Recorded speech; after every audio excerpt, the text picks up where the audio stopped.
Well, hello, everybody. We're going to have three topics that we're going to cover. As usual, we do a little bit of a review. The second topic there is the topic of the chapter. And then afterwards, we'll have maybe a Q&A session, and we can ask and talk a little bit about our draft submissions. By now, you've seen this slide a number of times, and nothing much has changed. I just draw your attention to 1,400 to 3,000 words, and I think I've spoken about it a number of times where I've submitted a proposal that was way in excess of that, and they send it back.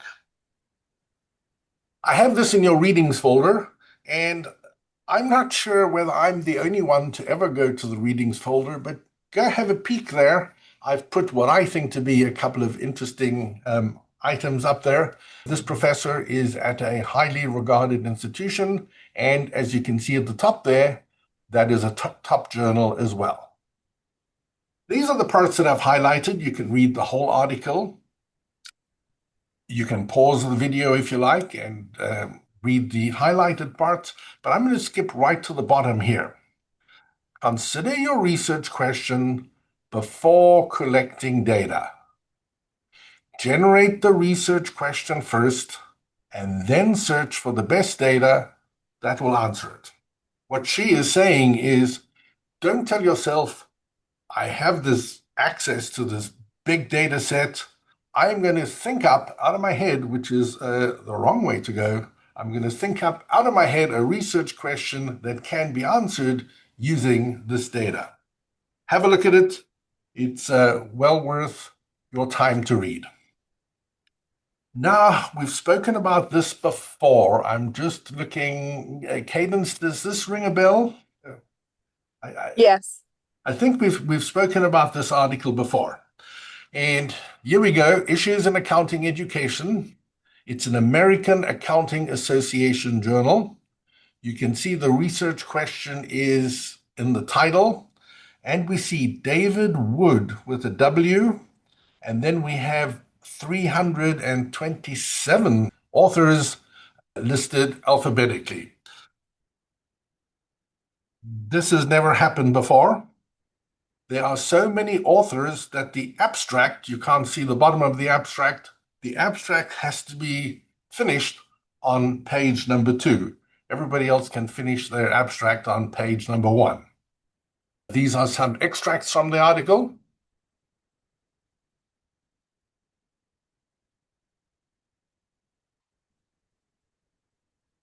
First in the field, to use crowdsourcing for data collection and paper authorship. Most important contribution. And now we move on. Of course, you can always pause. This is the methodology. The first author, meaning David Wood, invited personal contacts, people that he knew, and posted on social media. Each subsequent co-author was encouraged to invite other faculty to participate. I can see here a total of 328 authors, but it's David Wood plus 327, participated in the study. Here we go. Logged onto a Google Sheet, where they entered information about one or more assessments from their classes. They gave various details, the country, the language, the average score of the students, and the like. Faculty then tested ChatGPT's performance on the assessments by getting an account and asking the AI assistant to answer each question. So what we have here is 327 people plus David Wood got a classroom assessment, saw how well the students did, described the assessment, and then saw how well ChatGPT did. Each faculty member evaluated their own submitted questions. You can see the heading there, and this is a document recently issued by the self-same American Accounting Association. It's quite a long document. Let's have a look at the important parts. Definition of authorship. To meet the criteria for authorship, a person, and in the end they say that does not include ChatGPT, must provide a substantial contribution, review the final version, and agree to be accountable for all aspects of the work.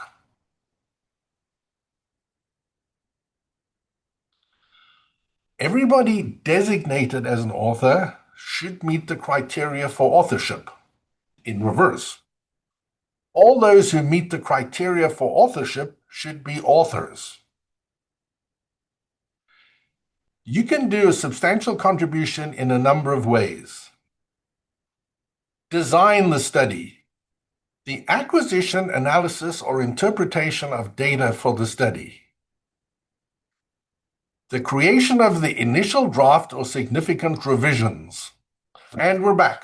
I've posted this in the PowerPoint slides as a standalone PowerPoint. You can see we have just spoken about the issues in accounting education. I've spoken about this theoretical accounting research before, and we've covered a number of these as time goes by. There might be others. I'm just giving you the list of my favorites. The American Accounting Association, are you members? Anybody? No? I'm not getting any signals here. You might tell your special person at home or family members that this would be a great Christmas present for you. $75 will get you in, but they've changed their year end. So this $75 will end at the end of May next year. I think really good. At the top there, American Accounting Association, they have many journals, I'm guessing 15 offhand, and we have calls for submissions. I only went up to there because that's how much I could fit on the page, but there's another page with perhaps another 8 more. They have special issues, they have special conferences. If you can slot into any of these, you should be good. You might want to note their current issues in auditing, use of generative AI, and it goes on. American Accounting Association, well worth your $75, especially given where you are in your life. That page, I'm expecting you to photocopy it and put it up on the wall in all sorts of places. Page 175 in the book. Don't leave home without it. And once again, I show you over here, DBA, the CPA journal. And I'm trying to remember why I put this in. Oh, this would be one of those cases where nothing has been written about this before, at least not in this journal. So he's showing something new.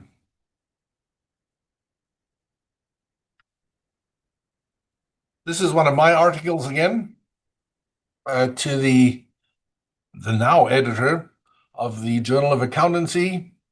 This was my title. And what I wanted to say was, when the CFO does fraud, it's A, very difficult to detect, and B, the dollar amount is going to be large. He says, Mark, thank you for your email and story proposal. Isn't right for us this time. He said, I'm curious, however, if you have any direct quotes from some of the fraudsters with whom you've met in person. I think hearing directly from the fraudsters could be powerful. And if you ever get something like this from an editor, you should read this sentence very carefully and say, you know, I think I can do it. This ended up being the article. I'm the author. and Nathan Mueller is the second author, but Nathan Mueller was the fraudster. The story is I was friends with Ryan. Ryan, in fact, worked at that company, and Ryan embezzled $1.2 million from them, and that was in Green Bay, Wisconsin. In fact, I was in Green Bay in September, and Ryan and I were up on the stage together. I was also friends with the auditor at this company, and she said to me, "Hi, Mark. Nate was one of our top 10 fraudsters. He took about 8.5 million. And basically, she's saying, I think you should get to know Nathan." Ryan also said, "I think you should get to know Nathan." So I did get to know Nathan, and Nathan sent me what he called his fraud narrative. So you can see Nathan Mueller, addressed to Mark Negrini, 2013. A great document. How I did my fraud and what I did. I haven't had such nice reading for a long, long time. So it took about 3 weeks, and I put this together. It looks very dull. The title looks dull. The proposal looks dull. The typing looks dull. However, the contents were pretty good. So now we go back here. Hi, Mark. 402. That would be, oh, I knew this was better. March 12th. He says, if you have any direct quotes, let me know. March 25th. 2 weeks later. Jacob, could you write an academic article in 2 weeks? I wish, but no. We all wish. And it's just not going to happen. 2 weeks. But remember, I had the fraud narrative. So all I had to do was sit down and say, I have this narrative. Let me now go and turn it into a two-part article. Number one, how I did my fraud. That I get from the fraud narrative. Number two, how we could have prevented and detected it. And I know the subject. I could do that quite well. Well, when you see something like this, you would obviously say to yourself, Mark, you really can't write very well. Look at this. It's more red than black. However, the nice thing is, when there's more red than black, it actually means that they like it and they're working on it. If there's no red there, they don't like it. Well, here we go to May. So it did take a while. So it was the end of March, and now we're in the middle of May, so it would be about 7 weeks. Your article was well received by my superiors, just a couple of questions. And here we go, just before Memorial Day weekend. Hope this email finds you well. I've written short bios for you and Nate, and the subtext is the article is accepted. Tell me if you'd like any changes. I've attached the author's agreement. And so I'm not exactly sure when Memorial Day weekend is. When is it? End of May. End of May? Oh, that's pretty good. So we go from March 25th to the end of May, 2 months. And then we have just a few months later, August 2014, and I get at least front page billing here. Page 32, I'm on the cover. I'm the lead article. And you can see it's me and Nathan. Nathan is co-author. It wasn't as if I interviewed Nathan. Then I went to the ACFE and said, how about Nathan and I present at your annual conference? Annual Global Conference. And this was quite easy to do, a summary and the abstract, because we'd written the article. In the end, what they decided was, they have keynote speakers and special guests. Can you guess who the special guest was?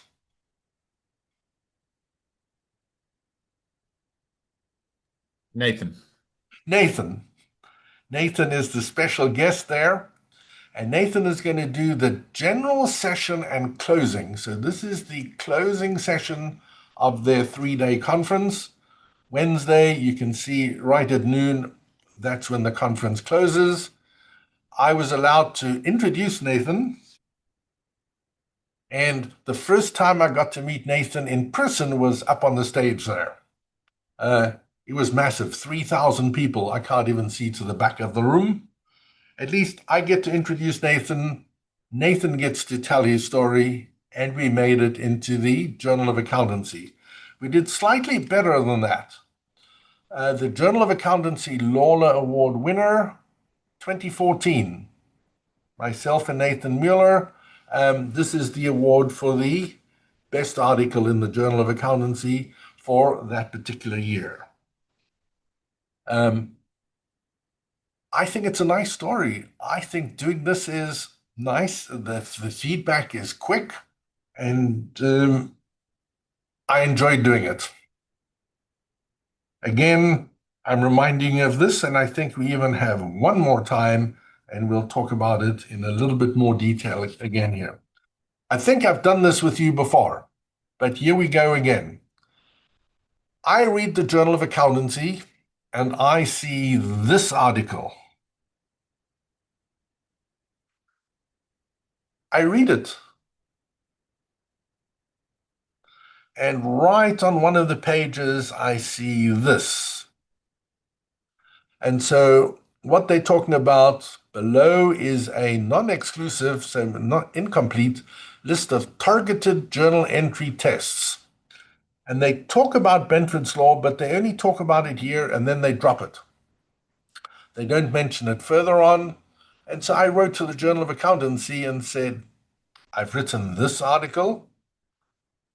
How about I write an article on exactly that topic?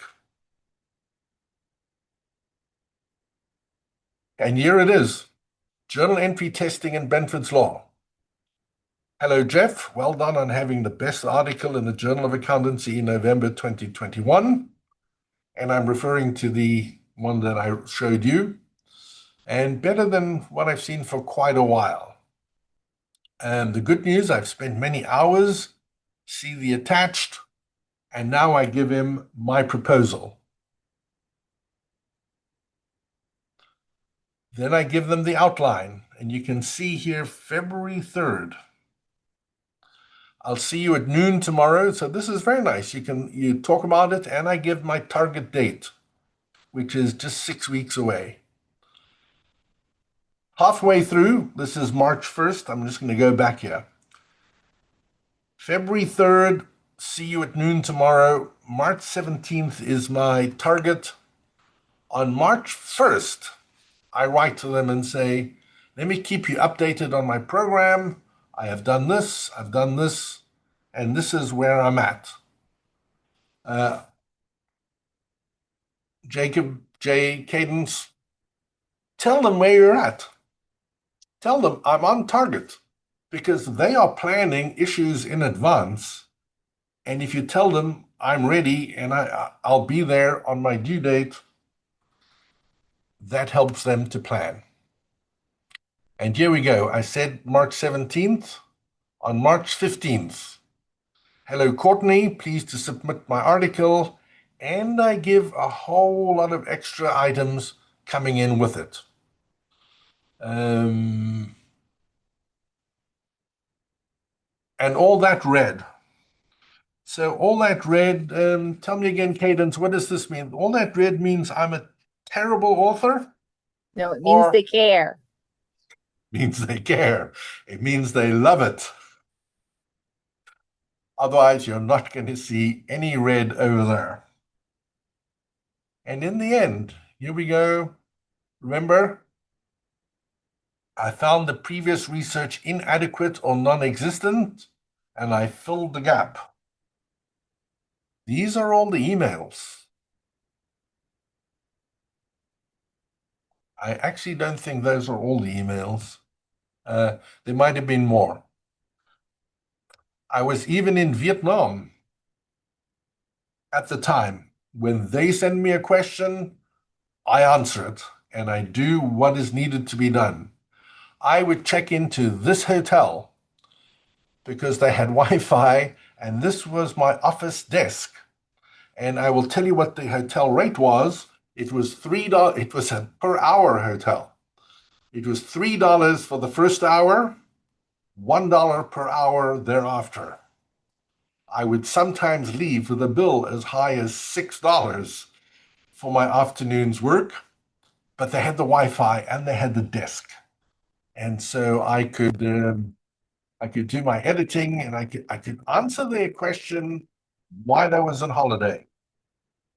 Don't keep them waiting. You'll see my little checklist at the end. This was nice.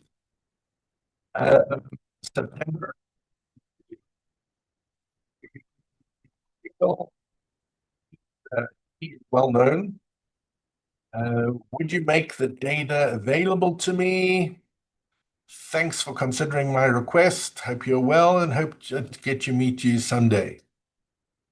This is very nice. I don't want to disappoint you, but when you publish academic articles, nobody sends you an email like this saying, "Good work. Can I please have your data? And I hope to meet you someday." That's why I have this bent towards enjoying these professional articles. Well, you're going to see it again, and maybe this is the last time. So before we go on to the chapter, these are pearls of wisdom from many years of experience. You can see the first one.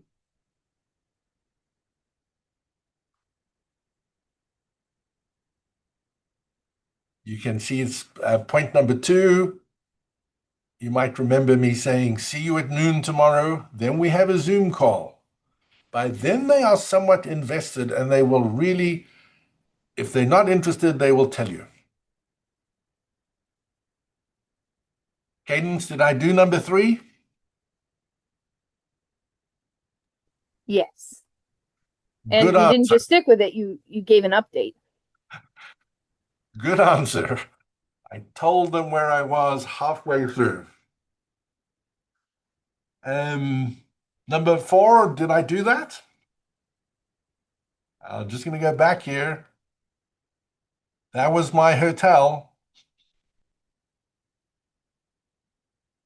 And they not email me all day, every day with 25 questions per day, but when they have things to do, like the author agreement and the author checklist, and they want it signed, they want it signed.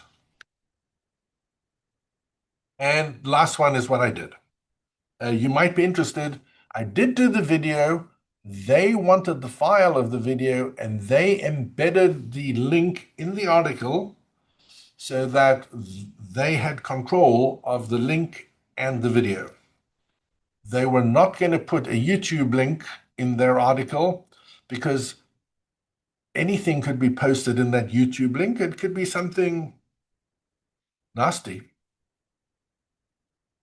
I know I just wanted these other 2 to come up now. Cadence, and I did this as well. You might remember over here, when I do the submission, I send the sort of supporting documents and you can see this is auditing standards, AU 315 and 316. I send them this.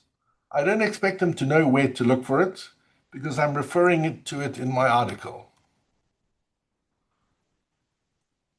I might have to edit that bit out because there we go. That engages with the profession. Back to this entry point. Imagine you're in a room full of people engaged in an unending conversation.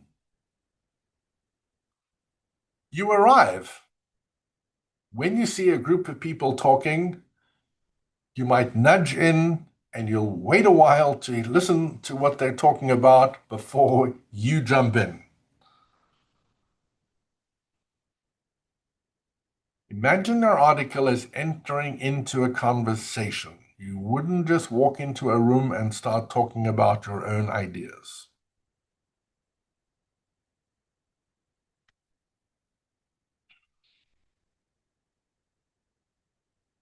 Your entry point is how your argument enters the debate.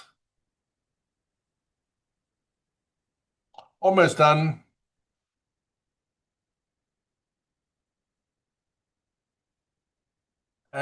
What do we like to call that first bullet point? Research question. The research question. Good call.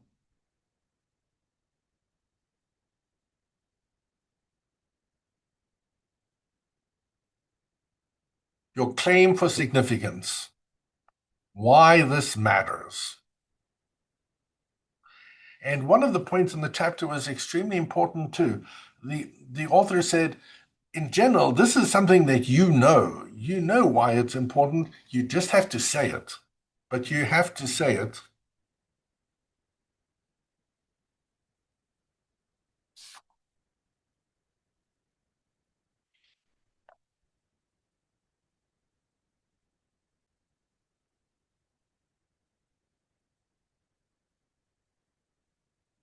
Something that interests you. I enjoy watching movies. I, in fact, watch the credits, and I like to count how many accountants there were in the credits. And sometimes I see 5 accountants, and in some of the Vin Diesel type, really heavy action movies, I've seen who go up to 20 accountants. And I really wonder, what do they all do? Payroll. Almost exclusively payroll. It must be payroll. I'm not sure what they do. So, therefore, I'm going back to the top point there. It interests me. What do they actually do with, why do they need, in some, 14 accountants? But that is not a research question. This was one of the questions.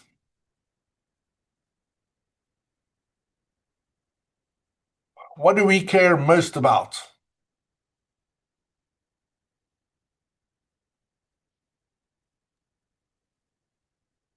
Practice-based or practitioner Practice-based. perspective. Yes. Practice-based, at least for our applied accounting research class, practice-based. There was a reason why I had this up, and I remember now, this was a good example. Journal of Forensic Accounting Research. I've published there. It's not that hard to get published. Introduction. We synthesize, meaning we summarize. We emphasize. Our paper is essential for many reasons. Number 1, number 2, number 3. They're taking the time to tell you why their paper is important. You need to say why your work is important. You need to say it, just like they've said it there in English. 1, 2, 3. The Zoom session was going to be next week, but next week I will be in Cincinnati, Ohio, and I'm not sure whether my internet will be working yet, which is why we're having it tonight. You didn't have anything due, and so there are just 2 remaining due things due on December 14th. The textbook test, and I'm going back here. You can see the link. See if there's something that's going to be presented that's online. or I've had students actually come here for some of these presentations. They're free. I'm going to post the link to tonight in the discussion topic, but it'll take a while, so I will only post it tomorrow.